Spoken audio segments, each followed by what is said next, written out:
Jawahar Nagar police station పరిధిలోని దమ్మాయిగూడలోని సాయి సిద్ధార్థ నగర్ కాలనీలో రవి అనే వ్యక్తి ఇంట్లో చోరీ. సిద్దిపేటలోని బంధువుల ఇంటికి వెళ్లి వచ్చేసరికి డోర్లు పగలగొట్టి చోరీకి పాల్పడిన గుర్తు తెలియని దుండగులు 30 తులాల బంగారు ఆభరణాలు, 6 లక్షల నగదు, 50 తులాల వెండిని ఎత్తిగడిన దొంగలు. సంఘటనా స్థలానికి చేరుకున్న పోలీసులు కేసు నమోదు చేసుకుని దర్యాప్తు చేస్తున్నారు జవహర్ నగర్ పోలీసులు.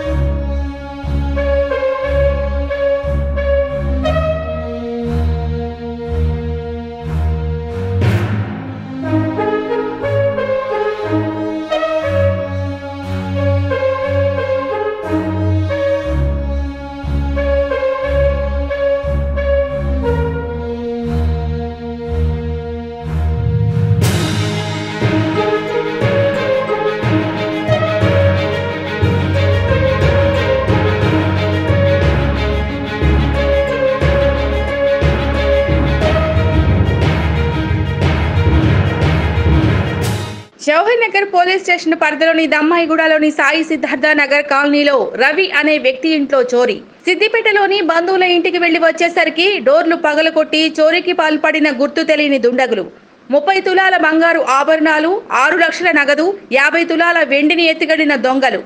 సంఘటనా స్థలానికి చేరుకున్న పోలీసులు కేసు నమోదు చేసుకుని దర్యాప్తు చేస్తున్నారు జవహర్ నగర్ పోలీసులు.